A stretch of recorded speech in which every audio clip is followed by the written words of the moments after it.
Okay, ladies and gentlemen, I apologize. I'm going to make this short and sweet.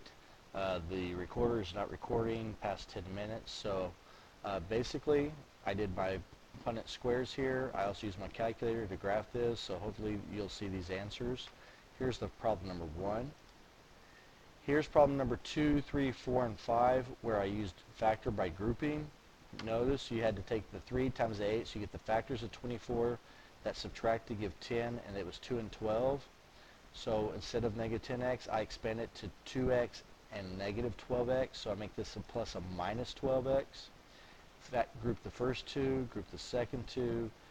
They have an x in common, a negative 4 in common. What you have left over is a 3x plus 2 on both sides. You take that out, you write it down once. What's left over is the x minus 4.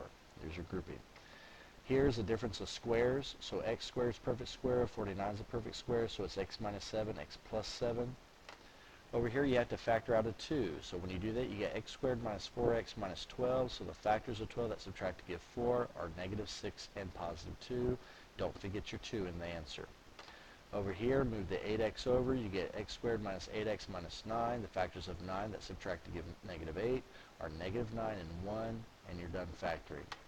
Next page. This is the one where you put this in the calculator and graph it. Remember, graph your window. So notice my x value here. All right, if you'll notice, this is my window is from 0 to 3, and then from 0 to 14. Okay, so make sure this is your x min, x max, y min, y max. Put this in your calculator right here.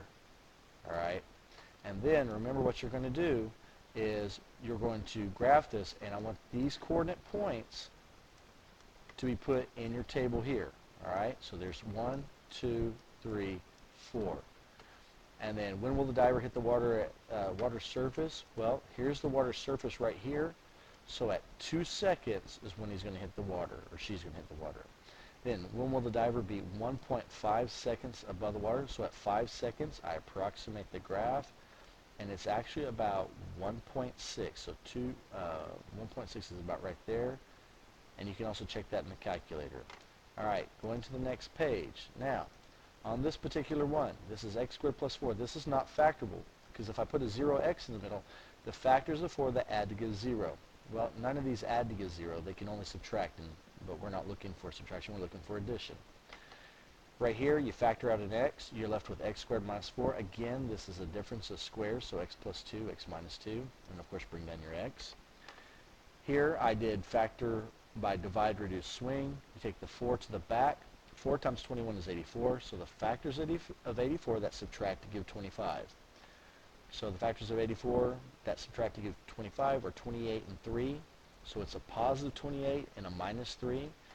So the reduce part is, or the divide part is, bring back that 4. That 4 that you got rid of here, you have to bring back here and here. You reduce it down, so that's the divide part. The reduce it down is 28 divided by 4 is 7. That's reduced. The 3 divided by 4 doesn't reduce, so now you have to swing. So the swing part is involved right here. So when you swing that right there, you bring that 4 to the front of the x, and you get 4x minus 3. Okay? So hopefully that made a little bit more sense there. On this one right here, I basically did factor by grouping. Or actually, I did this was a complete square, so 9x squared is 3x times 3x. 4 is 2 and 2. The signs are the same, and it's negative. So if you FOIL this back together, you get 3x minus 2 times 3x minus 2 will give you that answer back. Finally, the last page, I did simple factoring here. Factors of 36 that add to give negative 20 are 18 and 2. So 18 was negative, the 2 was negative, and they add up to negative 20.